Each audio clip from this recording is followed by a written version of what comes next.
RDC TV. O Rio Grande se conecta aqui.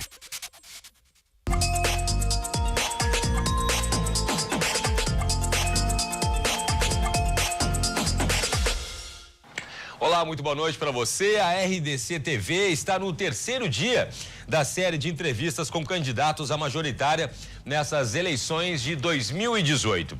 Queremos proporcionar um espaço amplo para que os gaúchos e gaúchas possam, é claro, conhecer mais sobre os candidatos que se propõem a serem nossos representantes no poder, no Palácio Piratini, mais especificamente. No programa Rio Grande Movimento, das 11 da manhã à 1 da tarde, espaço aos candidatos a vice-governador. Aqui no programa Cruzando as Conversas, a entrevista com os candidatos a governador e também a senador pelo Rio Grande do Sul, aqui pelo estado. A nossa grande cobertura de eleições terá ainda 2 grandes debates entre os candidatos a governador, isso no dia 24 de setembro, e os candidatos a vice-governador em 1º de outubro, com exclusividade na televisão. E no dia 7 de outubro, uma cobertura, é claro, especial, com todos os detalhes do grande dia da votação. Nesta noite, o nosso convidado, a gente recebe aqui o candidato Roberto Robaina, do PSOL. E comigo aqui também no estúdio, o meu colega para ajudar na entrevista, jornalista Afonso Ritter. Serão 3 blocos. No primeiro, após a apresentação e a questão geral, os temas são saúde e segurança pública. No terceiro, educação e também emprego. E no segundo bloco, o candidato vai responder 6 perguntas de questões enviadas pelos internautas através do Facebook aqui da RDC TV. E logo após o fim dessa entrevista, lembramos que você poderá enviar a sua pergunta para o entrevistado de amanhã, para o entrevistado do Cruzando as Conversas desta terça-feira. Muito boa noite, candidato. Eu começo perguntando, candidato Roberto Robaina, e dando uma oportunidade, agradecendo a presença e dando uma oportunidade à aproximação à comunidade, perguntando quem é o candidato Roberto Robaina. Muito boa noite. Boa noite, Cláudio, Afonso, Cláudio Andrade. Afonso, antes de mais nada, parabenizar pelo programa, não parabenizar pelo canal. Eu acho que é uma vitória que a gente busque horizontalizar também os meios de comunicação. E conversar com vocês é uma satisfação. Conheço os dois já há algum tempo. É verdade. Bem, eu sou formado em História, tenho mestrado e doutorado em Filosofia, essa é a minha formação acadêmica, e sou um militante político já há alguns anos. Estou com 50 anos de idade, comecei a minha atividade militante com 15 anos no Julinho, no movimento secundarista. Tenho muito orgulho de ter participado das lutas estudantis que derrubaram a ditadura militar. 84 para mim foi um ano marcante, o ano da luta pelas diretas. Depois eu fui diretor da Uni rapidamente e depois segui para uma militância sindical no Sindicato dos Bancários.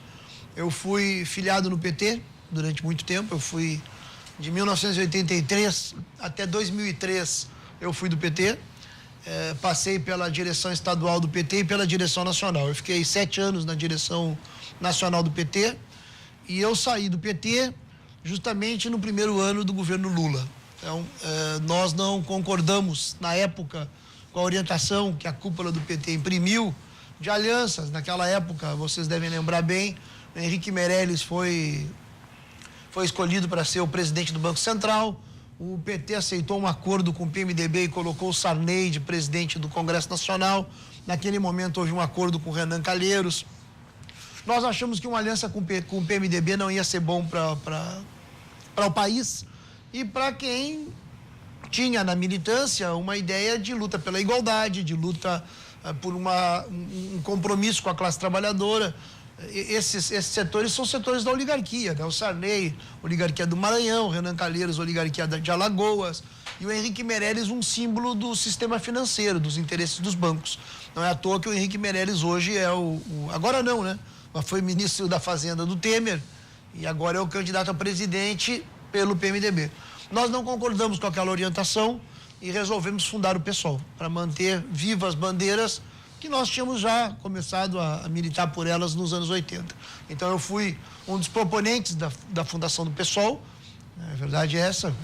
Nisso eu tenho no meu currículo, tenho muito orgulho disso, de ter proposto a fundação do PSOL.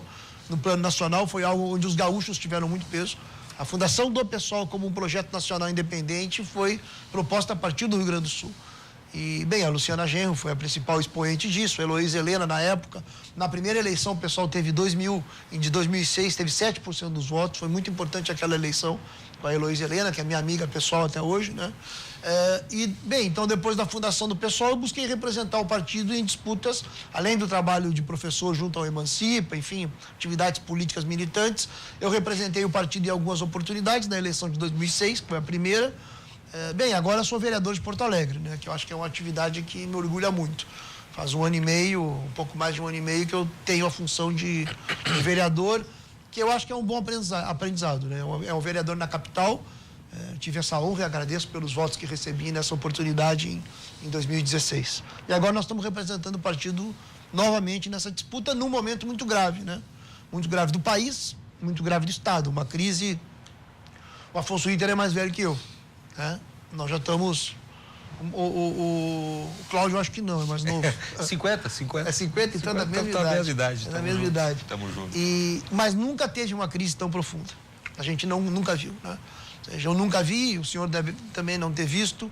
Nós estamos numa crise muito, muito grande no país e no Estado, por consequência, né? A queda, o Afonso acompanha muito a economia, a queda do produto interno bruto do Brasil, se nós pegarmos de 2014 para cá, chegou a 7%, 8%. 8% do PIB. Se nós temos um PIB de 6 trilhões, se nós fizermos a projeção do que o Estado brasileiro perdeu, se nós temos uma carga tributária de mais ou menos uns 30%, nós, de 2014 para cá, além da queda do PIB, nós tivemos, tem que calcular em termos de perda, não só o que perdeu de produto interno bruto, de produção de bens, não, e serviços, mas também o que poderia ter crescido minimamente. Pelo menos 1% poderia ter crescido. Então, se for fazer um cálculo, é de pelo menos 10% que o Brasil tem que voltar. E depois que tem uma queda tão grande, não é fácil recuperar. E nós estamos vendo isso, né? E além do mais, eu acho que é importante também no debate público se fazer uma qualificação. Teve um outro problema, tem o ciclo econômico que caiu, mas além do ciclo econômico ter caído, não é só um problema cíclico a crise que nós temos, ela também é a bagunça política. E nisso a bagunça política, o PT cometeu muitos erros no governo. O governo Dilma foi um governo desastroso, né? Mas o governo Dilma foi um governo desastroso, um governo que começou a aplicar o ajuste antipopular, não é à toa que botou o Levi no ministro da Fazenda, que era um pouco funcionário do Bradesco, para defender os interesses dos bancos. Mas quando a elite resolveu tirar a Dilma, quando a elite econômica resolveu tirar a Dilma, teve uma associação entre o PMDB, entre o Temer, o Padilha, o Jucá, de novo o PMDB, quer dizer, o PMDB está em todas, entre o PMDB e a elite econômica. Qual foi a associação? A elite econômica com uma certa ideia de que, tirando o PT, poderia, quem sabe, resolver o problema da crise econômica e os negócios se acelerarem. E o PMDB com a ideia de que, tirando o PT estava sem força para barrar a Lava Jato, eles conseguiriam barrar a Lava Jato. Foi essa unidade. E o Aécio também, grande articulador disso. Agora o Aécio nem para o Senado ele disputa, porque ele perde até para o Senado. Naquela oportunidade, eles fizeram essa aliança, fizeram impeachment, que foi impeachment na forma e golpe no conteúdo, e a bagunça que eles fizeram está aí. Eles fizeram uma bagunça maior. Se já estava ruim com a Dilma, o Temer conseguiu piorar muito a situação.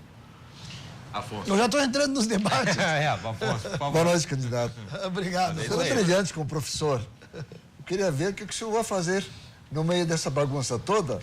E, inclusive, acho que o senhor já nasceu devendo aqui no Estado, né? Sim. Suponho que sim. Talvez não na intensidade com que nós estamos devendo hoje. Sim. De qualquer maneira, o desequilíbrio é fantástico. O primeiro semestre deste ano, 2018, terminou com um déficit, um rombo superior a 1 bilhão 500 mil reais. Sim, e nós estamos com a projeção para 2019, segundo a Lei de Diretrizes Orçamentárias, LDO, que chega a perto de 7 bilhões de reais. Sim, mas então eu quero fazer o seguinte... Não, eu vou ter que fazer uma correção depois. Faz a correção. Na correção. Quer dizer, se o telespectador achar que eu nasci devendo, Vão achar que eu sou um devedor. Eu não devo nada, viu? Tá certo. Não devo nada. Agora, Nós todos. Mas os governantes governantes é que estão devendo muito pro povo. E aí acaba sobrando pra gente. Não, Mas eu entendi a sua pergunta, que todo gaúcho... Também não vai me deixar mal, né? Eu sei, eu fiz uma Para brincadeira. esclarecer o telespectador. A dívida do Estado é tão grande, é claro, quem paga, quem acaba pagando é o trabalho, é o sacrifício. Se for dividir a do dívida gaúcho, por se for dividir, cada um dos gaúchos, todo sempre mundo deve um devedor. pouco. Isso aí. Deixando a análise histórica de lado, que foi brilhante, e nós que até conhecemos bastante, como é que se faz a organização de um Estado que possa funcionar minimamente, que hoje sequer consegue pagar os seus funcionários? Sabe, Afonso, é que a situação está muito ruim, porque os governantes foram muito ruins e o governo atual é péssimo. O PMDB governando é uma tragédia maior ainda. Eu comentava com vocês que eu tenho falado para o governador Sartori, que é candidato de novo, que não adianta se apresentar como humilde e governar contra os humildes, que é o que o governo Sartori faz. Então, tu dá o exemplo do déficit. Sim, o déficit de 1 bilhão e 500 milhões no primeiro semestre Isso. é real. É uma crise fiscal que é real no Estado. Agora, eu te pergunto, nós temos só em sonegação os cálculos dos técnicos da Receita, são sérios, são os que trabalham nesse assunto, estimam que o Rio Grande do Sul perde por ano 8 a 9 bilhões de reais que não são cobrados dos sonegadores. Eu não estou falando da dívida ativa, que é quase de 50 bilhões, não estou falando de créditos podres, de empresas que já faliram e que, portanto, esse crédito não pode ser recuperado. Eu estou falando do dinheiro que é sonegado. 30% são os cálculos dos técnicos da Receita. Veja só, 30% da arrecadação. E são técnicos que têm a leitura, por isso que eu digo que a responsabilidade é de governos que são ruins, ou desse que ainda é pior do que os anteriores, não, embora seja difícil sempre fazer a comparação, mas o nível de colapso do Rio Grande do Sul está muito avançado no governo Sartori, tanto que não paga sequer os salários dos servidores, isso é novo, não, são 32 meses sem pagar salário dos servidores, quando tem pelo menos 8 a 9 bilhões para arrecadar em termos de sonegação. O governo Sartori aumentou um pouquinho agora, nesse ano aumentou um pouquinho a receita. Aumentou um pouco o combate aos sonegadores. Por quê? Porque também teve contratação de trabalhadores, de técnicos da Receita e de auditores. É a metade ainda do que é necessário. Tem cerca de 450 entre auditores, mas o necessário seria cerca de 800. Então tem que aumentar o número de efetivos de trabalhadores, porque o tema da sonegação, Afonso, o governo investe em tecnologia. Mas só a tecnologia não resolve. O combate à sonegação não é só com tecnologia. O combate à sonegação é com gente fisicamente fazendo o trabalho na rua mesmo. Para combater o contrabando também, né? Vamos levar em conta que o contrabando também é muito grande no Estado. Então, imagine o seguinte, que o senhor... Estou dando uma medida, sobre um ponto. A sua proposta é aumentar a receita. Não tem nada a cortar nas despesas, por exemplo? Acho que tem. Por exemplo? Olha, vou dar um exemplo simbólico, que tem mais efeito simbólico do que um efeito econômico, mas eu acho que o simbolismo tem importância em política também. Quando o governador assumiu, qual foi um dos primeiros decretos que ele teve? Aumentar o seu próprio salário em 45%. Propor um reajuste de aumento de salários para os deputados de 27%. Isso aí não se faz. Um governo que sabe que vai enfrentar uma crise não pode decretar. Depois ele recuou. Pegou tão mal na opinião pública que o governador recuou. Não recuou do aumento do salário dos deputados. Do seu próprio salário acabou recuando. Então, tem medidas desse tipo, que vão em direção ao quê? Bem, a cortes de cargos de confiança. Sempre tem excessos de cargos de confiança, nós sabemos disso. A aparelhagem política da máquina pública é enorme. O Sartori nisso não é o único, mas o PMDB é muito especializado em fazer loteamento. Não é à toa, olha a aliança do Sartori. O Sartori conseguiu essa aliança de não sei quantos partidos, de que forma? Fazendo loteamento dos cargos públicos do Estado. E isso aí, bem, isso é economia. Em termos de impacto financeiro, não resolve déficit. Eu não tenho dúvida que não resolve déficit, mas também ajuda. Então, são cortes de despesas importantes. Eu acho que o fundamental nosso é aumentar a receita. Isso eu tenho convicção. Embora eu não tenha claro o que tem de perda no Rio Grande do Sul por desvio de corrupção. Isso eu não tenho claro. Eu não sei. Mas também tem algumas companhias estatais. Olha, eu tenho acompanhado um pouco o que as concessionárias fizeram aqui, privadas. Sim. A CE está com uma dívida enorme e está com um déficit operacional enorme. Sim, depende da parte da CE. Na sua opinião... Mas depende da parte da CE. Tem uma parte que está em dívida, tem outra que tem superávit, né? Sim. A distribuição tem dívida. Dinheiro. Sim, mas a distribuição tem dívida. Mas não toda a CE. E dentro da CE tem ativos que a CE poderia, se for o caso, se desfazer para cobrir o déficit que tem.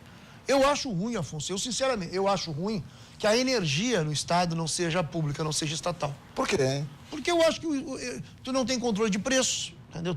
Se tu tem uma empresa que é privada, a definição de preço fica muito na mão deles. Mas a definição vem de cima, vem da ANEEL? Não vem de cima, mas a gente sabe de quem é que faz a pressão. E quando é o privado que tem o monopólio, a gente sabe que num trabalho tão estratégico, numa função tão estratégica, tão necessária para todos, um poder econômico privado tem uma capacidade de influenciar muito grande. E no caso do Rio Grande do Sul, mais ainda, né? Aqui nem se trata de privatização, pelo que eu estou vendo. Aqui se trata de desnacionalização. Depois a gente vai reclamar em Pequim. Porque quem está dominando a energia do Rio Grande do Sul são os chineses. E não são privados, são estatais. A empresa estatal chinesa que já está dominando a energia gaúcha. Se a CE for posta à venda, são os chineses que vão comprar. Eu não tenho dúvida disso. Hoje em dia tem uma mudança no mercado mundial e uma mudança da relação entre China e Estados Unidos. Eu nisso, tem aquela coisa, né? O Roberto Robaini, esquerdista, aquela acusação contra nós, mas que tudo que vem dos Estados Unidos é ruim. Aqui eu estou reclamando, eu estou dizendo que a gente não pode deixar os chineses controlar a nossa energia, não são os americanos, são os chineses que vão controlar a nossa energia. E a reclamação é para Pequim. Eles já têm o controle de uma parte da energia. Essa é a verdade, os chineses é que estão controlando a energia do Rio Grande do Sul. E eu acho que isso é ruim para o Estado, que os chineses controlam a nossa energia. Por mais que seja o Partido Comunista lá que controle a China. Não diz respeito aos nossos interesses. A gente ainda vai comentar mais sobre essas questões, mas no primeiro bloco está previsto ainda a questão da recuperação da capacidade. Nem sei em que bloco nós estamos, estamos começando já. Não, ainda estamos no primeiro bloco. A capacitação, a capacidade de investimento em pagar em dia o funcionalismo público. A gente tinha comentado ali. Como fazer exatamente isso? Eu dei um dado econômico, porque eu quero debater, e acho que é importante se debater a receita. E se não debater receita, eu vejo às vezes candidatos, eles falam qualquer promessa e não dizem de onde vão tirar os recursos. E eu gosto de discutir, de qualificar o debate sobre receita. Sonegação é um ponto. Nós é que temos pautado o tema da sonegação. Agora eu estou vendo candidatos já falarem em combate à sonegação. Mas quem pautou em primeiro lugar foi a minha candidatura. O combate à sonegação. Não é pouca coisa. E tem um outro tema que nós estamos pautando, que é o tema das isenções fiscais. O Rio Grande do Sul tem muita isenção fiscal injustificada. Muita. Eu dou exemplo dessa empresa aí do Lírio Parisotto. Eu dou esse exemplo, não porque ele seja o único, mas porque ele é o mais absurdo. E o absurdo foi aprovado no Rio Grande do Sul. E foi aprovado com os votos unânimes, aliás, unânime, eu quase ia falar uma bobagem, quase unânime da Assembleia Legislativa toda. Só teve 2 deputados que votaram contra. O Pedro Ruas e o Enio Bach. A bancada do PSOL, o Pedro Ruas, que lidera, e o Enio Bach, que é o deputado do PDT. Foram os 2 únicos deputados que votaram contra uma isenção fiscal de 380 milhões para o Lírio Parisotto. Quem acompanha deve conhecer, é o segundo gaúcho mais rico. Pela revista Forbes, está entre os 42 brasileiros mais ricos. O gaúcho Lírio Parisotto. Ele tem uma empresa, a Videolar, recebeu uma isenção fiscal, ou seja, o Estado renunciou à cobrança de tributo dessa empresa, renunciou receita, portanto. Só para lembrar, qual é a função, a finalidade da Videolar? O que ela faz? Todos esses capa de CDs, a Videolar a contrapartida que ela deu para o Estado foi 5 empregos. Isso que eles se... O Estado alega que essas isenções são para geração de empregos. Não, foi 5 empregos. Isso é o que ela colocou como contrapartida. Porque toda empresa para receber essa isenção... Tem que ter uma contrapartida. Sim, 350, mas são coisas que... Eu disse que é um exemplo do absurdo, porque parece que não é crível, né? Parece que não aconteceu, mas aconteceu. Foi votado na Assembleia Legislativa uma isenção fiscal de 380 milhões. 380 milhões é 3 vezes o orçamento da cultura. Tá bem que falta recursos, Mas tu abandonar, tu abdicar de cobrar 380 milhões para gerar 5 empregos, a gente investe, que sei eu, em cooperativas consegue mais, em qualquer cooperativa de consumo, qualquer cooperativa de produção, em qualquer mercado se consegue mais do que 5 empregos. Mas aí seriam revistas as isenções já feitas, já tem que ser. Aí seria recobrado ou a partir de agora não seriam mais dadas isenções? Tem que rever as isenções, não é possível que tenha isenção. Porque escuta, indústria do cigarro. No Rio Grande do Sul, toda a indústria de cigarro é isenta. A Souza Cruz, a Philip Morris recebem isenção fiscal. Esse debate começou no Brasil agora, né? Como a crise está muito grande, eu tenho visto candidatos a presidente da República a falar em terminar as desonerações, né? O cálculo no Brasil é de 380 bilhões de desoneração. Esse é o cálculo do Brasil. Então, eu não tenho estudado essa situação, mas é o que eu tenho acompanhado. O cálculo é, no caso nosso aqui, é óbvio, as proporções são muito menores. Nós estamos falando em isenções fiscais de 9, 10 bilhões de isenções fiscais, essas para grandes grupos empresariais, para os quais não se justifica ter esse tipo de isenção. Eu dei um só exemplo, mas a indústria do fumo também, as fábricas de fumo, para que isenção para as fábricas de fumo? Vocês acham de sã consciência que elas vão sair de Venâncio, de Santa Cruz, se elas não tiverem isenção fiscal? Não vão. Não vão sair. O fumo está lá o fumo. A mão de obra da indústria de fumo no Rio Grande do Sul, o pagamento é baixíssimo, os salários são baixíssimos. Eles têm uma rentabilidade já em função de uma exploração de uma mão de obra que ganha salários muito baixos. Eles já têm eles já têm a possibilidade dessa lucratividade. Agora, é óbvio, se tem um governo que dá de presente, eles pegam, não são bobos, são empresários, chantagiam, e dizem que se não pagar eles podem ir embora do Estado, mas é lógico que a indústria do fumo não vai embora do Estado. E, embora eu também não acho que a gente tenha que incentivar muito a indústria do fumo, né? Essa questão que eu iria levantar. Essa é outra discussão. Quer dizer, em nível mundial, inclusive, se recomenda a Organização Mundial da Saúde para que aos poucos seja substituída exatamente a cultura do fumo. E aqui é incentivado com renúncia fiscal. Porque, tudo bem, que produzam, né? Geram empregos. A gente sabe como está o povo nessa região, o nível de doença que tem em função desse tipo de trabalho. Mas justamente, no mínimo, o Estado tem que planejar o futuro. Até porque esse tipo de questão depois significa despesa também na área da saúde. Né? Porque se tu tem uma política que é de incentivo à produção de cigarros, é isso que o Rio Grande do Sul está fazendo. O Rio Grande do Sul está incentivando cigarros. Aí, quando se fala em carga tributária alta, sim, carga tributária alta na energia, né? Porque é o grosso do ICMS, onde é que está? Telecomunicações, energia e combustível. Esse é o grosso. Onde é que se tem renúncia? Indústria do fumo, indústria automobilística. É tudo inverso da cultura que o mundo começa a ter. Né? De diminuir o peso dos automóveis, de obviamente combater o cigarro. Não, aqui não. Aqui o que mais cobram é nas questões mais vitais. Energia, telecomunicações e combustíveis. Qual é o perfil que o senhor imagina do Estado, portanto, em termos de orientação na área de economia? Boa pergunta. Olhando o lado inverso, então. Boa pergunta. Porque eu acho assim, nós tivemos, o Afonso Ritter, um investimento agora, por exemplo, de expansão de uma indústria de tecnologia. Eles fazem softwares para empresas, que é essa SAP, essa indústria alemã. Eles vieram para São Leopoldo, eles já estão em São Leopoldo, mas eles agora fizeram um plano de aumentar a fábrica deles, a planta, contratar mais gente, por um cálculo que eles têm. Rio Grande do Sul está próximo da Argentina e do Uruguai, então a localização geográfica é boa, e em função da Unicinos.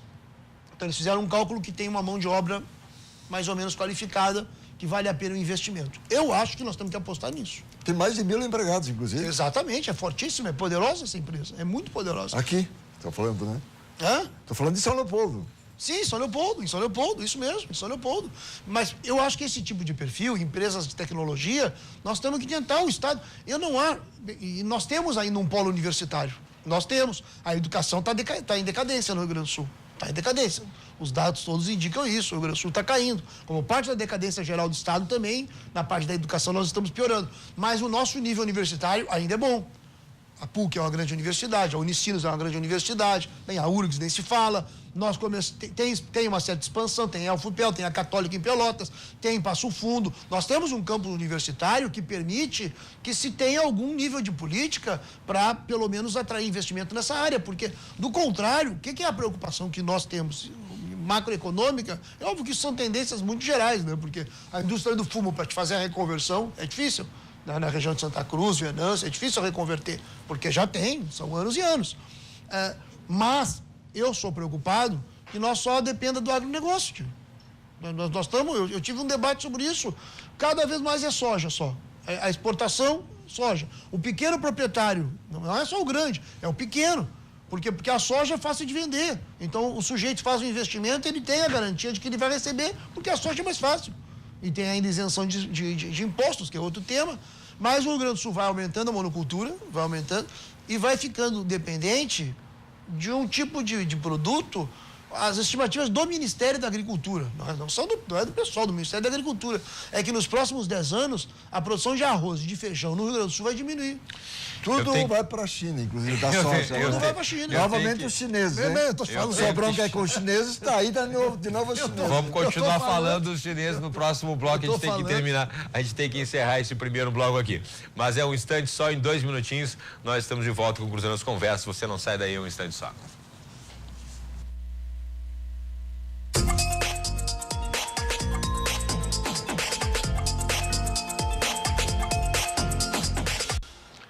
Olá, estamos de volta com o Cruzando as Conversas especial nas eleições, na cobertura de eleições da RDC TV 2018. Hoje entrevistando o candidato ao governo do estado, Roberto Robaina, do PSOL. Comigo aqui no estúdio também o meu colega jornalista Afonso Ritter. E neste segundo bloco, a gente lembra que vão ser respondidas 6 perguntas feitas pelos internautas. Aliás, se você quiser a sua pergunta, seu comentário, aparecendo na tela aqui da RDC TV, é só você entrar lá no Facebook da RDC e deixar ali seu comentário que vai aparecendo embaixo na tela. E depois do final deste programa, ali em torno da meia-noite, você também já pode ir preparando as perguntas para o candidato que vai participar do Cruzando as Conversas de amanhã, nessa cobertura especial das eleições 2018 aqui da RDC TV. Bom, candidato, a nossa primeira pergunta é da Tainá Fontela, aqui de Porto Alegre. É uma questão recorrente, a gente vê que é uma preocupação bastante grande do pessoal aqui do estado. Ela diz o seguinte, a Tainá Fontela de Porto Alegre pergunta o seguinte: o estado passa por uma grave crise financeira. Mesmo assim, como os demais candidatos, o senhor é um crítico do parcelamento de salários. Caso seja eleito governador, como vai fazer para pagar o funcionalismo em dia? Tainá, aqui de Porto Alegre. Eu acho que a gente conversava antes, Tainá. E nós temos pelo menos 2 medidas que envolvem diretamente o governador e o estado: cobrança dos sonegadores e questionamento e revogação das isenções fiscais que não sejam claramente justificadas. Nós temos em sonegação cerca de 8 bilhões e em isenções fiscais 9 bilhões. Existe um déficit, mas existe um déficit também porque não há uma cobrança, não só dos sonegadores, como também a renúncia de receita. Um estado em crise não pode renunciar à receita, sobretudo se essa receita são os grandes empresários que devem aportar para o estado do Rio Grande do Sul. Com esses recursos se pode, sim, pagar em dia os servidores públicos e, mais do que isso, se pode fazer investimento nas áreas que a população necessita, que todo mundo sabe, então, qualquer pesquisa indica que é saúde, educação e a própria segurança pública. Bom, falando em segurança pública, André Domingues de Alvorada pergunta o seguinte: como o senhor vai enfrentar e reduzir os altos índices de criminalidade sem dinheiro e com um efetivo policial abaixo do ideal? Andréia, segurança pública. Bem, o tema financeiro é um problema real, não é uma mágica, mas é possível aumentar a receita do Estado. Só que, de fato, Andréia, no caso da segurança pública, eu vejo que não é só um problema de recursos, é também uma questão de política. Atualmente, Cláudio e Afonso Ritter, eu vejo que a política de segurança pública é um pouco a regra geral do país. O Estado executa isso de modo ainda mais forte. É uma linha centrada na prisão dos jovens ligados ao comércio ilegal de drogas. Essa é a grande prioridade e o grande público encarcerado no Rio Grande do Sul. Nós tínhamos nos anos 2000 cerca de 13 mil pessoas presas. Atualmente nós temos 40 mil pessoas presas e todo mundo sabe, a Andréia sabe disso, por isso que ela faz essa pergunta, é uma pergunta da Andréia e de todo mundo.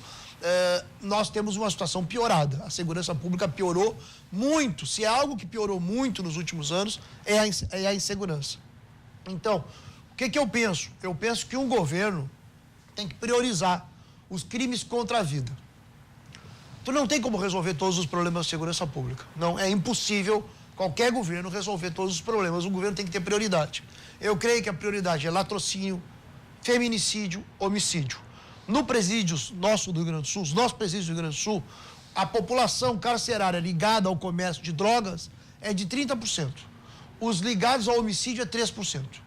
Então, 3% da população carcerária são homicidas. Nós temos que inverter, nós temos que começar a ter um trabalho de inteligência na polícia. Isso tem importância por quê? Porque a lógica atual, ela faz com que o ladrão, o bandido, o cara que está ligado ao comércio de drogas, por exemplo, e o sujeito que faz um latrocínio, que faz um roubo seguido de morte, a pena deles, no final das contas, acaba sendo a mesma, não em termos de tempo de prisão.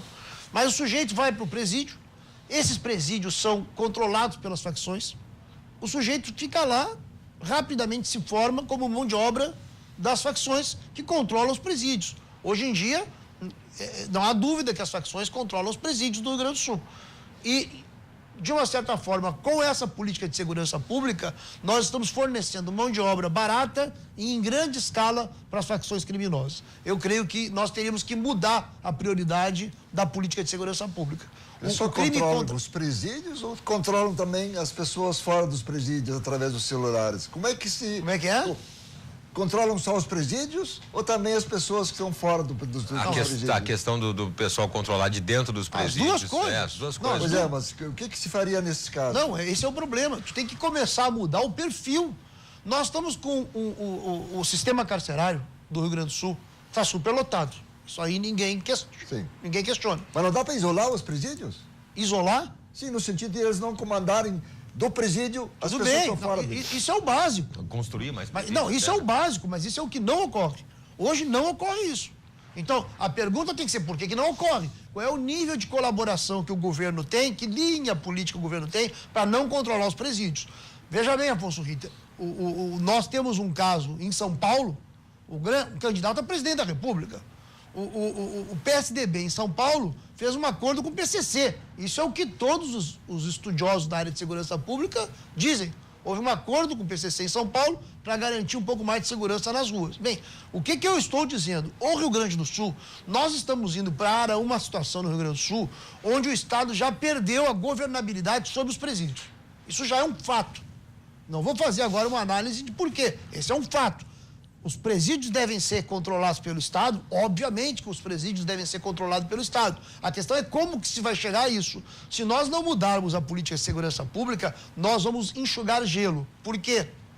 Atualmente, a linha é encarceramento. Só.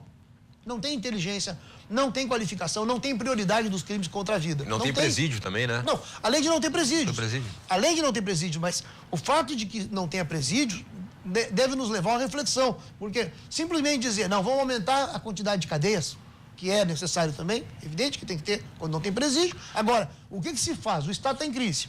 Qual é a prioridade do Estado? O Estado vai fazer escola ou vai fazer presídio? Qual é a prioridade? Essa pergunta é muito importante. Eu não quero dizer que não tem que ter presídio. Eu quero dizer que nós temos que mudar a política de segurança pública, porque hoje se prende mal. A polícia está prendendo o jovem que está fazendo o tráfico ilegal de drogas, de todo tipo de drogas. Ao invés de fazer um trabalho de inteligente, até para quê? Porque os grandes traficantes não estão nos bairros pobres, né? Os grandes traficantes estão ou nos bairros ricos, e alguns deles nos palácios. Nós estamos fazendo com que nós vamos começar a ter no Rio Grande do Sul o que o Rio de Janeiro já tem.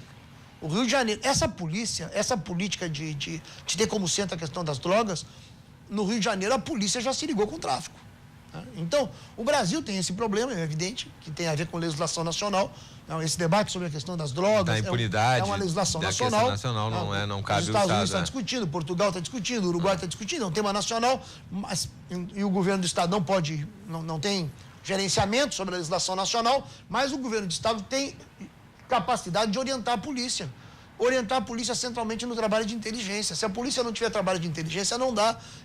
A gente vê frequentemente notícias, para não falar só da questão dos homicídios e feminicídios e latrocínios, nós vemos frequentemente perseguição policial. Agora eu vi, semana passada teve uma perseguição policial de uma viatura da polícia, viu um carro clonado, né? E ela já fez a abordagem direta. Isso em plena Independência. Resultado que os sujeitos que estavam no carro clonado atropelaram uma senhora, a senhora foi para o hospital com fratura exposta, mas vem cá, mas não é o mínimo de fazer uma conexão por rede social, por telefone, pelo que seja, para avisar uma outra viatura de que tem um carro clonado com tal, para fazer a abordagem num lugar que não seja a Independência, por exemplo, são básicas, né? E qual é a orientação para a polícia? É que está faltando um investimento em inteligência. E também, eu quero chamar a atenção, que é o tema da educação. Também a educação tem importância para a segurança pública. O caso das agressões, foi a Andréia, né, que perguntou. Isso. O caso das agressões contra as mulheres, agora nós tivemos esse mapa nacional, os casos de estupros, que são 70 mil estupros no país, é um negócio absurdo, completo. Nós tivemos até 2017 22.500 casos no Rio Grande do Sul de lesões corporais, de mulheres com lesões corporais.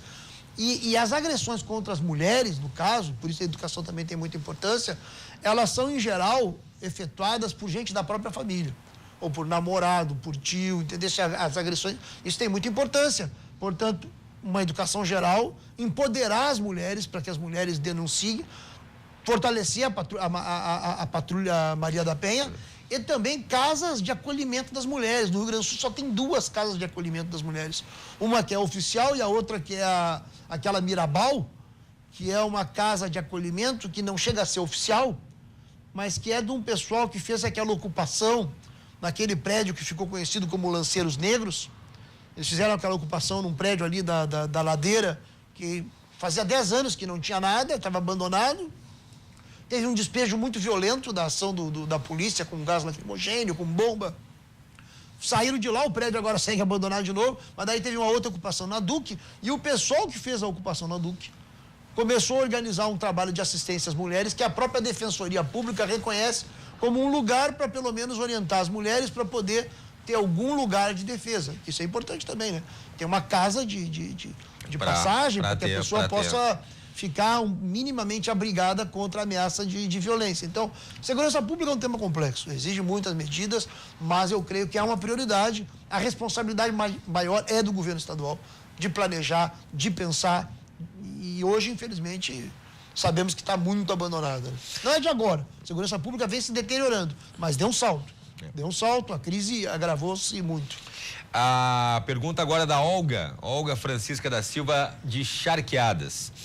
O atual governo encontrou dificuldades em aprovar projetos na Assembleia Legislativa. Qual a estratégia do senhor, se eleito, que irá utilizar para aproximar o Legislativo do Executivo? Olga de Charqueadas. Olga, eu acho que o governo nem teve tanta dificuldade assim na Assembleia. A Assembleia aprovou bastante coisa que o Sartori quis. Eu acho que foram propostas ruins, mas eu acho que até aprovou. O problema é que o governo Sartori não tem bom plano para o Estado, né? Então, o governo aprova medidas que ou são inócuas ou são prejudiciais. Mas vai ter essa facilidade, se eleito no seu governo também, de ter essa aproximação com a Assembleia? Eu acho que o governo do PSOL, a eleição nossa é uma revolução na política gaúcha. Uma eleição do PSOL é uma revolução na política gaúcha. Então, eu acho que vai mudar muitas condições no caso de nós termos a honra de receber o voto popular. As condições da política gaúcha, ou seja, ela significa, como nós falamos a verdade, como nós não somos parte do esquema, tem um esquema na política, né? Sim, mas que seja para ser aprovadas as medidas, tem que ter o apoio da Assembleia Legislativa. Mas aí a Assembleia vai aprovar, porque a pressão popular, a conscientização do povo, que é a desvantagem que nós temos, uma campanha muito curta, com pouco debate, com uma desigualdade brutal na distribuição de tempo de televisão. Quem é que... Eu agradeço o espaço, porque esse espaço aqui permite um debate qualificado, né? Porque com bastante tempo, vocês vão promover debates. Se nós tivéssemos uma lógica dessas, dominando a eleição, então nós teríamos uma eleição democrática. Infelizmente, nós não temos. são essas dificuldades que nós temos.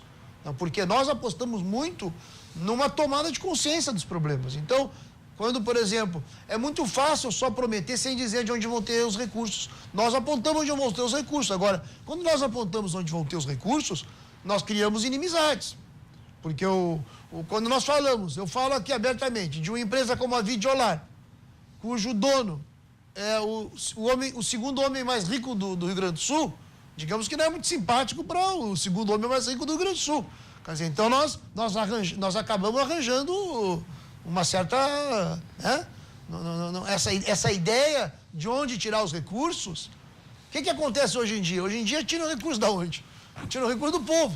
Né? Por isso que eu digo, o Sartori é o que se apresenta de humilde e governa contra os humildes. Eles estão tirando recursos de onde? Do salário do servidor público. É de onde eles tiram recursos. Então, eu acredito que um governo nosso, uma eleição nossa, é uma revolução política no Estado. E uma revolução política no Estado muda as condições de governabilidade. E o povo, com essas novas condições de governabilidade, vai ter uma influência muito maior do que tem hoje. E, portanto, a Assembleia Legislativa tem muitas condições de aprovar projetos desse tipo, até porque vão ser projetos populares e não projetos antipopulares, como tem sido aprovados, com o apoio da Assembleia. Então, se a Assembleia apoia projetos antipopulares, por que não vai apoiar alguns que são populares? Eu acho que tem sentido. Além do mais, tem uma vantagem, Cláudio, deputado. Sabe qual é uma coisa que tem deputado? Que a única coisa, o que tem de bom no deputado é o seguinte: tem eleição e ele precisa de voto. Então ele não quer se queimar, ele até se queima. Por que tem tanto esse esquema do tomar lá da cá?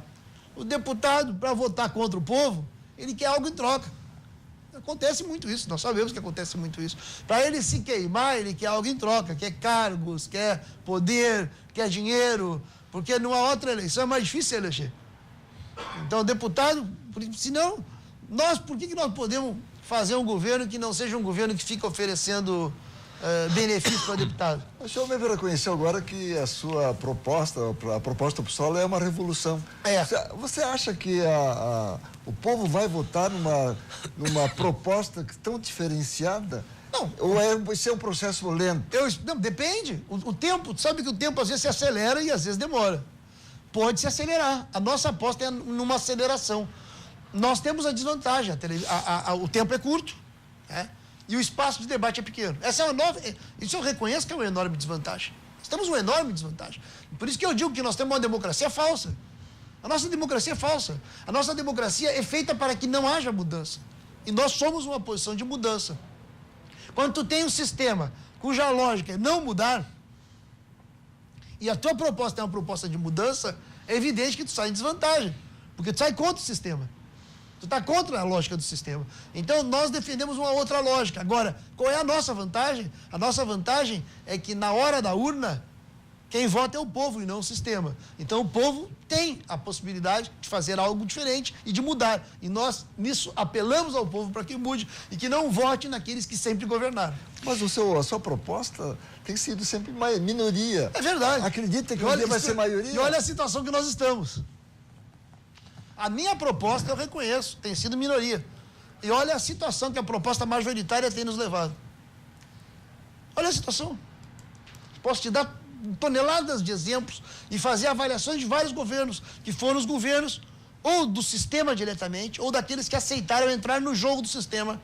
E mesmo tendo sido oposição antes a esse sistema, acabaram aceitando governar para eles, mesmo dando algumas compensações para o povo, quando a economia permitia que essas compensações fossem dadas. Porque quando o capitalismo está crescendo, quando os negócios vão bem, quando há muita riqueza sendo produzida, quem é governante pode governar para os ricos e dar um pouco de compensação para os pobres.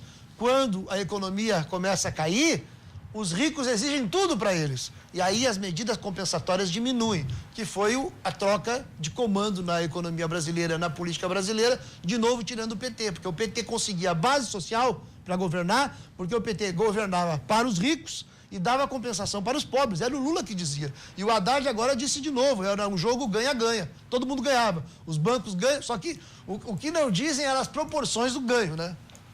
As proporções do ganho é que eles não diziam, porque os bancos, isso o Lula disse, nunca ganharam tanto na história desse país como no governo do Lula.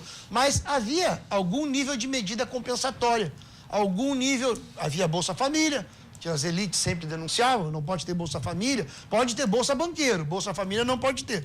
Para as elites pode ter Bolsa Empresário, mas para os pobres não pode ter. O Lírio Parisotto pode ganhar 380 milhões, mas os gaúchos, as famílias gaúchas que estão no Bolsa Família, que nós temos 359 mil gaúchos e gaúchas no Bolsa Família, mais de 1 milhão de pessoas, por mês recebem 59 milhões. Se nós formos fazer o cálculo, por ano, 1.200.000 gaúchos, mais ou menos, que deve dar mais ou menos a margem de 359 mil famílias, ganham o dobro, no caso, do que o Lírio Parisotto ganha num ano. Quer dizer que o benefício para o Lírio Parisotto, que é o segundo homem mais rico do Rio Grande do Sul, foi o equivalente ao que 500 mil, 600 mil gaúchos ganharam num ano. Nesse contexto, só uma pergunta ainda sobre esse assunto. Vê que a nossa posição é uma posição revolucionária no bom sentido. Sim. É uma mudança brusca. Se no segundo turno sobrassem candidatos do PT e do PSDB, qual seria a proposta do PSOL?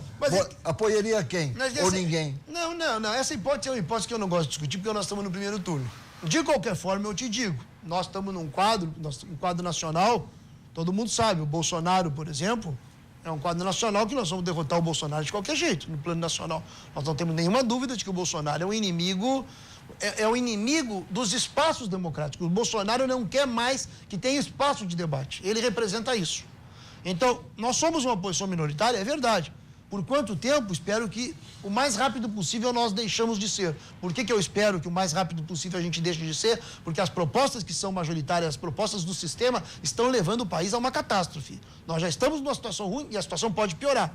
E nós apostamos que, para melhorar, é preciso ter uma mudança revolucionária, no sentido de uma mudança radical. Profunda. Radical parece intolerante. Uma mudança profunda. E essa mudança profunda, ela só pode vir a partir do debate, a partir do convencimento. A nossa mudança, ela exige o conhecimento, o convencimento. O conhecimento também. O conhecimento e o convencimento. E o Bolsonaro já é a opção de um setor da classe dominante brasileira, porque o Bolsonaro é uma opção de um setor minoritário da classe dominante brasileira, das elites brasileiras, não é à toa que esse Paulo Guedes é o economista dele, tem gente da elite que está com ele, que é a opção, não vamos dar mais debate, não vamos mais dar espaço. Não vamos mais dar espaço porque vai que eles comecem a ganhar peso. Então, o Bolsonaro nós queremos derrotar, sim, de qualquer forma é preciso derrotar o Bolsonaro. Mais uma pergunta aqui, o Roger Dornelles de Porto Alegre, qual o seu projeto para o agronegócio? Principalmente visando o pequeno agricultor e a agricultura familiar. Meu nome? É o Roger. Roger, muito boa pergunta do Roger, porque nós precisamos incentivar a pequena agricultura no Rio Grande do Sul. É a preocupação que eu tenho e eu estava falando para o Cláudio e para o Afonso. O Rio Grande do Sul privilegia só os grandes latifúndios, os grandes fazendeiros. Isso tem que mudar, Os grandes fazendeiros, nós temos 3.500 fazendeiros, 1% dos fazendeiros, das famílias que têm terra, detém 33% das terras do Rio Grande do Sul. 7 milhões de hectares de terra são propriedade de 1%. O resto, 85%, é de pequeno agricultor. Agora, a política, infelizmente, não é para o pequeno agricultor. O crédito não é para o pequeno agricultor. Nós sabemos que o Pronaf, no plano nacional, secou para a pequena agricultura. Nós sabemos que a Emater não está sendo prestigiada. A Emater é muito importante para ajudar na pesquisa, na extensão, ou seja, a matéria ajuda a pequena agricultura. Nós precisamos incentivar e conseguir o máximo de legalidade para as agroindústrias. É muito importante as agroindústrias, isso aí é algo que... Nós temos que incentivar a pequena produção e o mercado interno. Essa é a nossa maior proposta, incentivar o mercado interno. Daí a minha preocupação, que até a pequena agricultura fique dependente da soja. Porque a soja é para exportação, não é para alimentação. A pequena agricultura garante 70% da alimentação nas cidades. Só que ela não está sendo incentivada. Eu creio que o Banrisul tem que incentivar, tem que dar crédito para a pequena agricultura. Não adianta o Banrisul ter lucro e não dar crédito. Tem que usar uma parte desse lucro para dar crédito. Não pode ser simplesmente para dar dividendo para os acionistas privados que tem o Banrisul já. O Banrisul já no meio do ano, nós fechamos já o balanço do Banrisul no primeiro semestre, teve 500 milhões de lucro. No ano passado fechou em 1 bilhão. Em 2016 fechou em 600 milhões. Então o Banrisul vem 3 anos seguidos com lucro. Nós temos que fazer com que o Banrisul ajude a dar crédito barato para a pequena agricultura. Nós temos que desburocratizar o Estado para garantir a legalização das agroindústrias, que o sujeito não precisa só vender na sua cidade, possa vender também na região e até em todo o estado, se tem medidas para isso. Isso é uma demanda, por sinal, meio que consensual, né? Todo mundo, depois não fazem, mas todo mundo defende que a agroindústria deve ser incentivada. Então, Emater, agroindústria incentivada. Tem um outro tema que é importante, que tem a ver com a educação no campo, né? Que boa parte do problema da sucessão familiar no campo, que ameaça a pequena agricultura, tem a ver também com que o jovem no campo não tem estímulo. O êxodo. E aí vai embora, ele não tem escola, se não tem escola, hoje em dia, todo mundo, é óbvio, né? A ideia da educação universal, ela é básica, ela chega em todos os lugares. Agora, se o sujeito não tem escola perto, não estou falando nem de universidade, estou falando de escola, né? Tá certo, a gente chegou no final do segundo bloco e na sequência a gente continua com o candidato Roberto Robaina do PSOL, conversando aqui no estúdio da RDC TV e você participando e acompanhando aí de casa. É um instante só, nós já voltamos.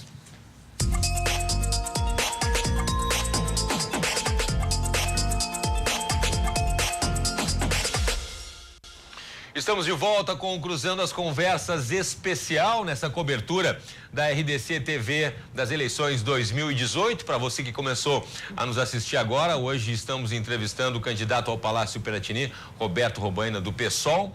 Também aqui no estúdio me acompanha o meu colega, jornalista Afonso Ritter, e você aí de casa pode participar pelas nossas redes sociais, pelo Facebook da RDC TV, colocando ali o seu comentário que aparece embaixo da tela e também já preparando as perguntas para o debate, para o Cruzando as Conversas especial das eleições 2018 desta terça-feira. Ficou faltando uma pergunta ali, candidato, no bloco anterior, da Duarte de Charqueadas também. Ela pergunta o seguinte: as micros e pequenas empresas são responsáveis por 33% do PIB e responsáveis por 55% dos empregos formais aqui no estado. Como o senhor pretende fortalecer esses segmentos e incentivar o empreendedorismo no estado? Duarte. É o Duarte. Não. Bem, o Duarte fez a pergunta e já deu o diagnóstico. Olhem só, os grandes empresários têm isenções fiscais. Para o pequeno empreendimento vire-se a linha governamental. E nós, nisso, acreditamos que o Estado tem que ajudar o pequeno. Nós não temos solução mágica. É lógico que em termos de negócios, e nós sabemos a dificuldade do pequeno negócio, se não melhora o ambiente geral da economia, é uma tragédia. Nós sabemos disso. O Rio Grande do Sul hoje tem mais de 500 mil pessoas desempregadas. Os servidores públicos não são pagos em dia, além de não ter reajuste. O que acaba gerando um efeito cascata. Esse é o problema. A economia é toda recessiva. O governo aposta na recessão. O governo, a medida mais explícita da aposta na recessão é não pagar salário de servidor. Nós sabemos que no Rio Grande do Sul o servidor público ajuda a movimentar o comércio de todas as cidades. Então, quando não paga o servidor, quando leva o servidor público a uma situação de desespero, além de não reajustar salário, isso atinge todo mundo, atinge o pequeno comerciante, atinge qualquer tipo de serviço que necessite do consumo. E nós queremos justamente tratar de ativar o consumo. Então, o Banrisul, por exemplo, tem que buscar ter um plano. Nós não temos condições de ter um plano que faça um projeto de desenvolvimento no detalhe sem uma participação democrática da sociedade, porque não se pode fazer plano de cima para baixo. Você tem que fazer plano buscando justamente articular o processo produtivo de tal forma que o investimento estatal ele se multiplique.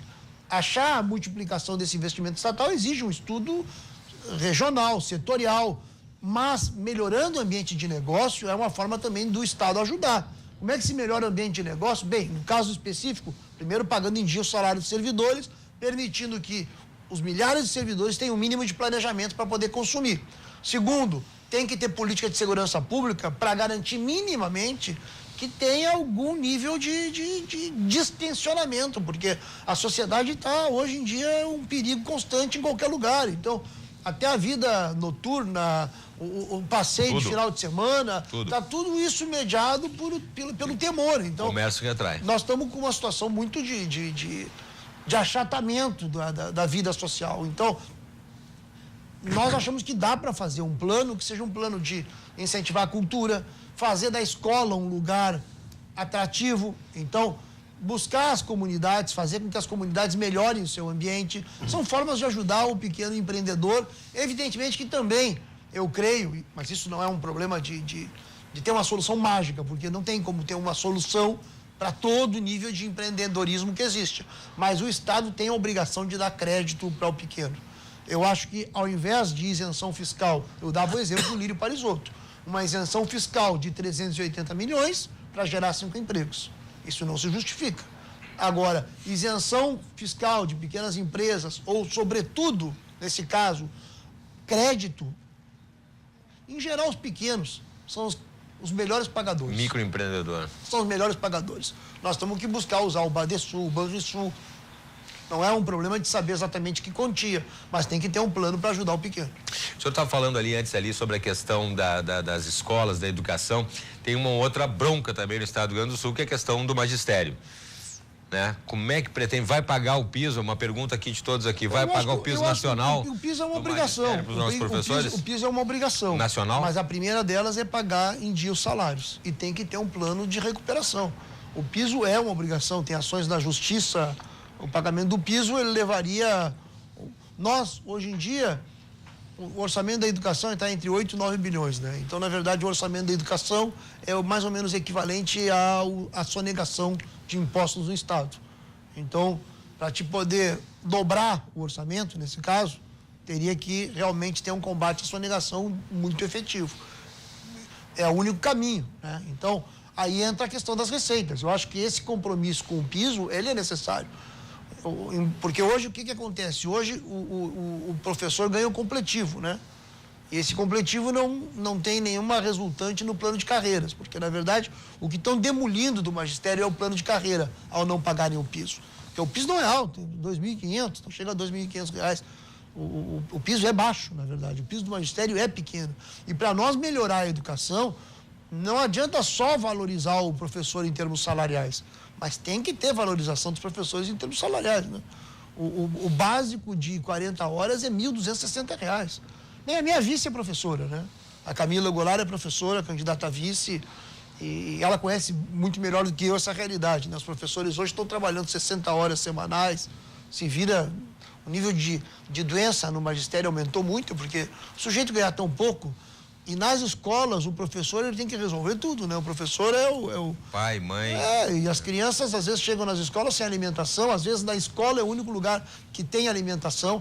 Então, a deterioração do ambiente escolar está muito grande. Então, o esforço tem que ser pagamento do piso. O primeiro compromisso tem que ser o pagamento em dia. E o magistério tem um déficit de reajuste que é de 23%, né? Porque o Sartori chegou e não deu reajuste nenhum. Então, tem que recompor o salário do magistério. Isso é uma necessidade básica. Não tem como melhorar o Estado. Eu, nisso, se é para ter um compromisso, eu acho que o primeiro compromisso é com o magistério. É o primeiro compromisso, a prioridade número 1.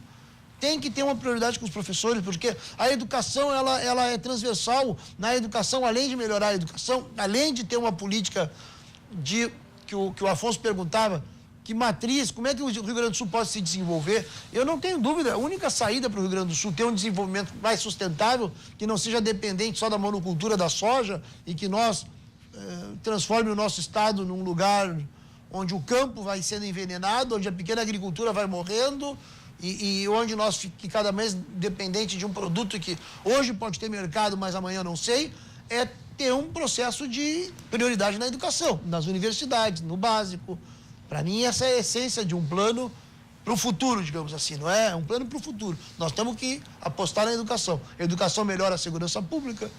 A educação melhora a segurança pública. E a infraestrutura das escolas também. Ô, professor, agora vamos chamar de professor. O que fazer para melhorar a qualidade do ensino? Depende só do salário dos professores. Não, mas se tu tem... Não, mas a ideia que passa é só isso. Não, se tu respeita os professores, não, tem que ter cobrança, exigência, tem que ter uma parceria. Só que eu acho, qual é o ponto? Cobrança, se o plano de carreira é por tempo de serviço e não por mérito. Não, porque eu vou te dizer o seguinte, o professor, eu conheço muito bem o magistério, a disposição dos professores é enorme. O problema é que os professores, qual é o ponto? Ou ganham muito poucos salários, ou não são chamados para nada, além de não ser valorizado, não são chamados. O magistério tem disposição, os problemas que existem na escola. Os professores são heróicos, os problemas que eles têm que enfrentar, eles administram as escolas sozinhos.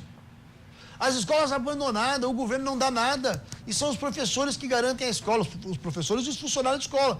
Se tem um governo, que é um governo parceiro, os professores vão render muito. Eles estão dispostos a trabalhar na Mas diversidade. existe uma política no sentido de melhorar a qualidade? Existem metas para ser perseguidas? Sim. Estou perguntando se existe ou não existe. Tem que ter. Mas Claro. não existe ou existe? Não, hoje não existe. Hoje a educação está abandonada. Não, hoje não existe nada. Hoje o IDEB está afundando e é nacional o problema. Sim. Não é só do Rio Grande do Sul nesse caso, mas o Rio Grande do Sul está piorando mais do que outros. Ele está baixando do ranking nacional? Não, bem, mas não tem como não baixar. Olha o desrespeito aos professores. O governo é um governo que não pede, não respeita. Como é que tu vai ter um governante? O Sartori, para mim, é o máximo. Não é que só o Sartori, porque o Tarso também cometeu um grave erro. O grave erro, o Tarso disse, vou pagar o piso, depois não pagou. Não, fez um tipo de governo. O Tarso não chamou os professores para discutir, mas só que, comparando com o Tarso, o Sartori é a tragédia total. O Tarso, houve uma crise entre o magistério e o PT no governo do Tarso, mas tu pegar para os professores o que eles preferem, vão te escolher 10 vezes Tarso, pode ter certeza, vão te escolher 10 vezes Tarso, isso é óbvio. Ou como é que tu explica? Por que tu acha que o Lula está em primeiro lugar nas pesquisas, no plano nacional? Porque o sujeito sempre faz comparação entre o Temer e o Lula. Não sei o que tu prefere, entre o Temer e o Lula, mas qualquer sujeito no Brasil que tenha um pouco de sensatez vai preferir o Lula. E as pessoas fazem comparação a partir do real, não a partir do hipotético, ou a partir do possível. Nós queremos construir uma situação nova, um possível novo. Agora, na questão do magistério, por que eu te digo isso? Porque o Sartori só atacou os professores, o sujeito está 32 meses sem dar reajuste e começou o seu governo se dando aumento de salário. 45% começou. Antes de começar o governo, disse que os professores fossem procurar o piso na Tumeleiro. Mas olha o nível de noção. O professor tem noção das coisas. Ele vê se o governante é um governante que está apostando na educação ou se o governante está fazendo piada com a situação trágica que ele é obrigado a conviver todos os dias. Ele aguentando... Então, nós temos que apostar no magistério. Eu estou convencido que apostando no magistério nós fazemos avanços na educação. Eu vou te dizer mais.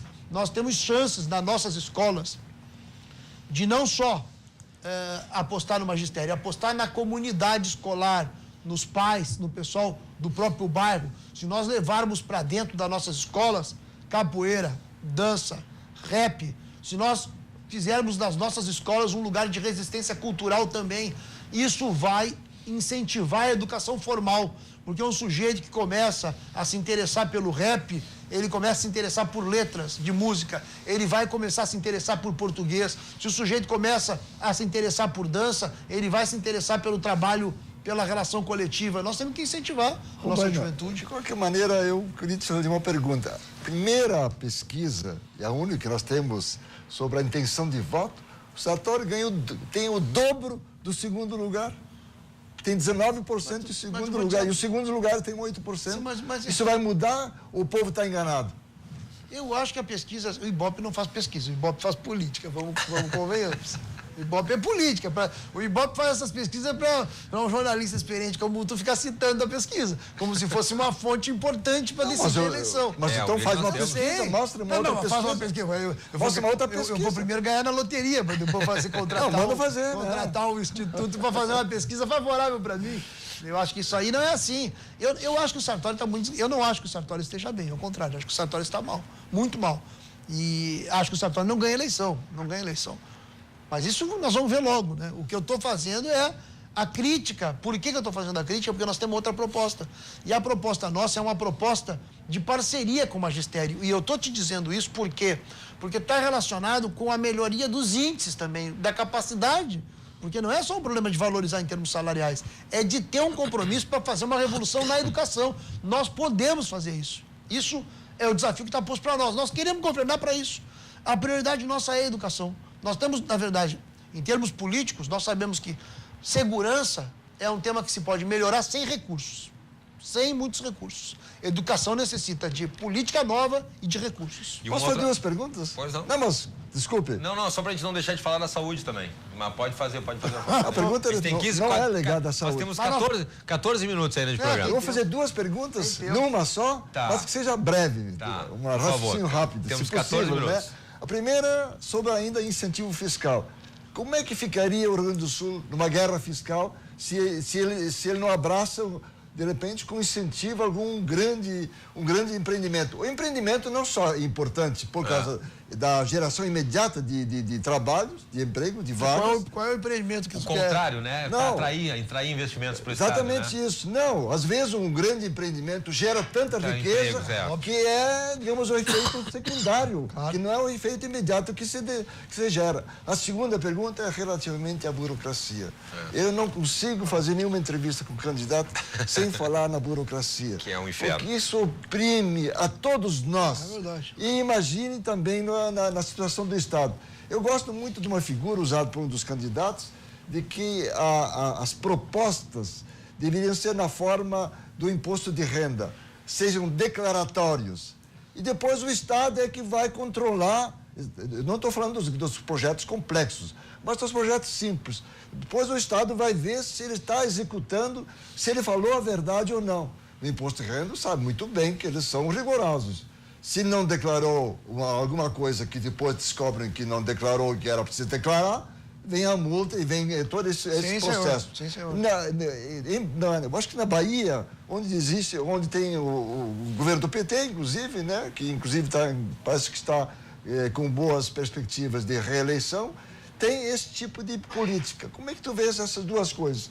Sobre incentivo fiscal, na guerra fiscal, e um pouco também sobre a redução dessa carga burocrática que aflige e onera todos nós. A burocracia sempre é terrível, isso é fato. Então, e apesar disso, ela consegue driblar todo mundo. Não, mas é que eu acho que nesse caso da burocracia também pesa muito o fato de que o sistema partidário, a gente estava falando da CE. Eu também acho que a CE, para dar um exemplo de as estatais têm muitas ineficiências. Mas uma parte grande da ineficiência, não toda, das estatais, é o controle partidário. E o desincentivo para que o Estado tenha uma máquina própria estatal. É óbvio que o Estado em si mesmo já cria uma burocracia. E a burocracia cria ineficácias. Então, o problema de tu ter uma política de combate à ineficácia da burocracia estatal, independente de partidos, agora estou abstraindo a existência dos partidos, é necessário. E o Estado sempre tem isso. Sempre tem isso. Né? Eu acho que isso é a vantagem relativa, em tese, de uma empresa privada, porque o nível de eficácia obrigatória da empresa privada sob pena da demissão é maior. Mas eu não acho que a gente possa funcionar assim. O Estado não pode funcionar assim. O Estado tem que ter uma estabilidade. E além do mais, os modelos das empresas privadas é um modelo draconiano. Entendeu? Então, é outra lógica. Né? Eu acho que o Estado não pode funcionar com essa lógica. O Estado tem que funcionar de modo transparente, tem que ter democracia, mas tem que ter controle, tem que ter eficácia. E achar o ponto de eficácia sempre é um desafio. Mas o primeiro ponto para achar a questão da eficácia é que tu não pode ter esse sistema partidário que nós temos. Esse sistema partidário que nós temos para usar a expressão popular, é o mamar nas tetas do Estado. Esse sistema partidário é o que nós estamos vendo ao longo dos anos. O PMDB é o partido mais poderoso do Brasil em termos de relação com estados, prefeituras. O PMDB, o que é o PMDB? O PMDB está se comprovando como uma quadrilha na cúpula. Estão todos aí, ou presos, ou vão ser presos. O presidente Temer pode sair da presidência para prisão. Então, isso conta, essas cúpulas partidárias. Então, isso tem a ver com a burocracia também, porque, aliás, isso não tem a ver com a burocracia, isso tem a ver com a corrupção, né?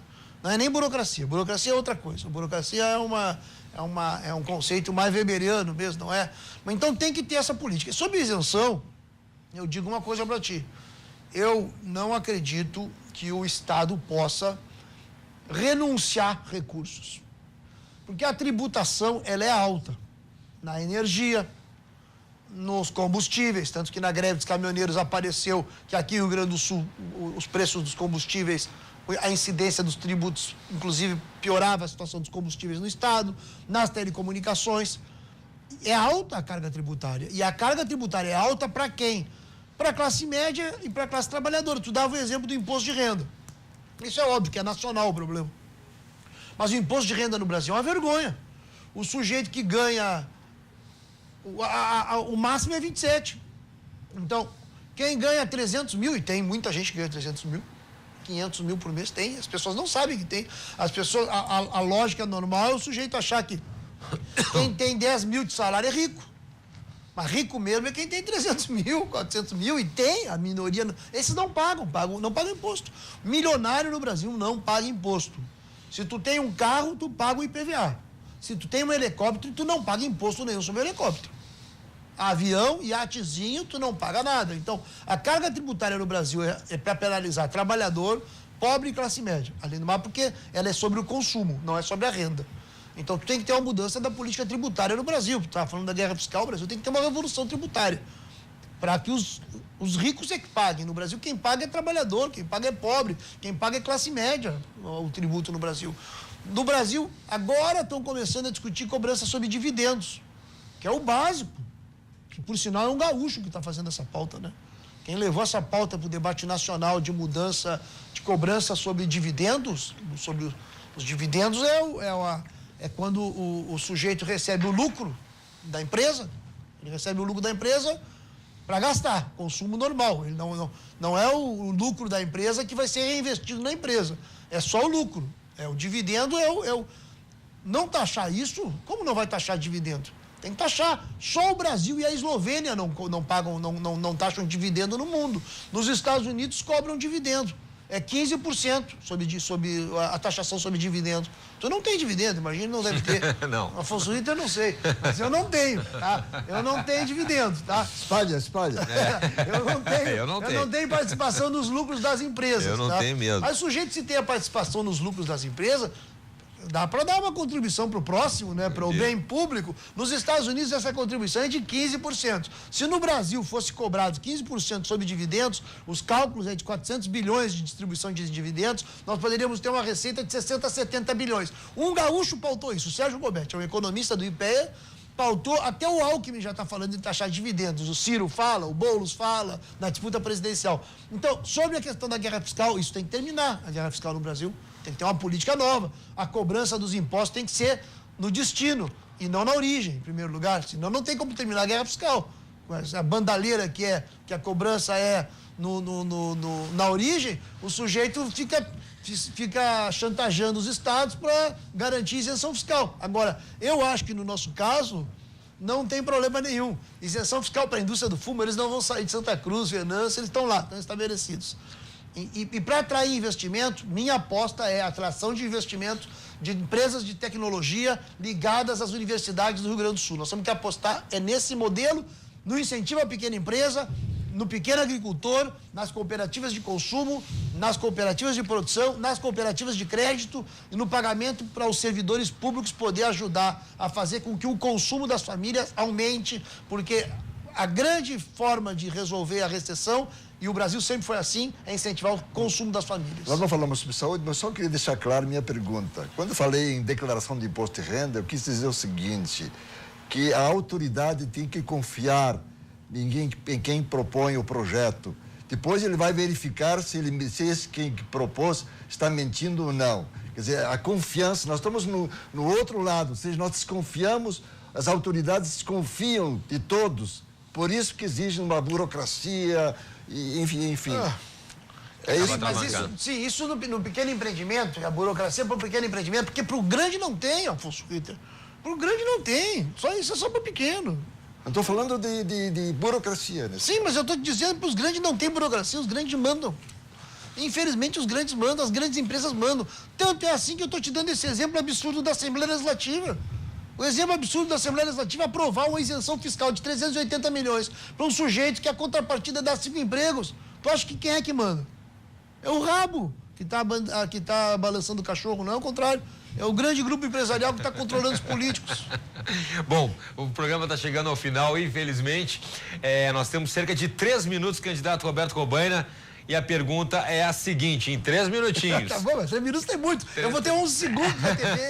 Em televisão é muito. É muito, televisão é muito, televisão é muito. Eu tô treinando, qual é o recado que eu vou dar em 11 segundos? Esse é o sistema nosso. Por que o senhor quer ser governador do Rio Grande do Sul, candidato Roberto Cobaina? Exatamente. Para mudar o Estado. para mudar a natureza da política, que hoje ela é, como eu dizia antes, dominada por grandes grupos empresariais. Nós precisamos ter uma política dominada pela população, onde a população participe, e a candidatura do PSOL tem esse sentido. Nós queremos mudar a natureza da política, fazer com que a política seja realmente para beneficiar a maioria do povo, seja um lugar de organização dos interesses da maioria do povo. A maioria do povo não está sendo defendida. O sistema partidário é um sistema partidário, infelizmente, não estou dizendo que são todos os políticos assim, mas as cúpulas partidárias são cúpulas partidárias que não defendem o povo, ao contrário, defendem a sua reprodução do poder e a reprodução dos interesses daqueles que sempre governaram. Isso tem que mudar, e eu quero ser governador porque eu acho que nós temos uma chance, a crise está muito grande, nós temos uma chance para que haja uma tomada de consciência e nós possamos fazer uma intervenção popular no sentido de garantir com que o povo tenha protagonismo. Para mim, esse é o desafio que está posto também nessa eleição. O povo ter protagonismo, evitar que essa crise piore e que a gente comece a reverter a situação com esse empoderamento popular. Tem bandeiras de todo tipo, não? Que envolvem saúde, envolve segurança, envolve educação. Nós queremos também aumentar muitíssimo o protagonismo do movimento de mulheres, do movimento antirracista, do movimento LGBT. Por isso, nós também... Cláudio e Afonso Ritter, nós queremos aumentar muito a nossa bancada na Assembleia Legislativa e na Câmara Federal. Nós queremos eleger o Pedro Ruas de novo, que é deputado estadual. Nós queremos eleger a Luciana Genro, que vai ser candidata a deputada estadual. A Luciana Genro tem muito protagonismo da luta das mulheres, da comunidade LGBT, bem tem uma longa experiência, foi fundadora do PSOL. Tem o Jurandir Silva, que é candidato a deputado estadual por Pelotas. E nós queremos também ter representação na Câmara Federal. A Fernanda Melchiona, que é vereadora aqui de Porto Alegre, é candidata. Nós temos o Guto, que é vereador de Viamão. A Fernanda Miranda, que é vereadora de Pelotas. Nós temos a Karen, que é uma liderança do movimento negro. Enfim, nós queremos aumentar a bancada do pessoal na Assembleia Legislativa, na Câmara Federal, e nós queremos governar o Rio Grande do Sul para mostrar que se pode fazer diferente, para que os que sempre governaram deixem de governar, porque eles não governaram bem. Nós temos maus governos e a situação está ruim e, infelizmente, se eles continuarem governando, pode ficar pior. Candidato Roberto Robaina, do PSOL, muito obrigado pela participação. Infelizmente, nosso tempo está esgotado. Afonso Ritter, meu colega jornalista, obrigado também. E obrigado a você de casa. E anote aí, amanhã o Rio Grande Movimento vai receber a Ana Clélia Schneider, candidata a vice-governadora na chapa de Júlio Flores. Por sua vez, o candidato Alperetini, do PSTU, será entrevistado no Cruzando as Conversas a partir das 10:30 da noite. Muito obrigado pela sua participação, uma ótima noite e até amanhã.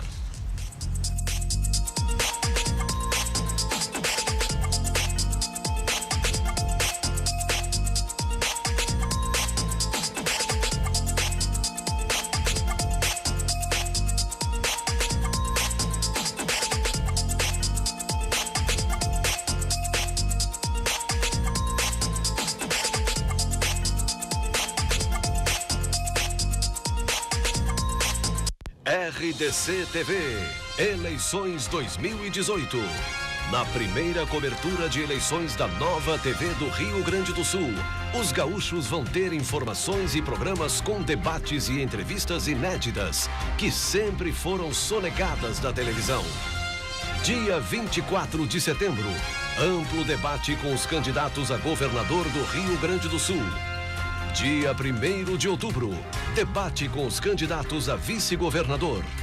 Durante todo o mês de setembro, no programa Cruzando as Conversas, às 10:30 da noite, entrevista debate, 1 a 1 com os candidatos a governador e com os candidatos a senador do estado do Rio Grande do Sul. Também em setembro, no programa Rio Grande em Movimento, das 11 da manhã à 1 da tarde, uma conversa exclusiva com cada candidato a vice-governador do estado.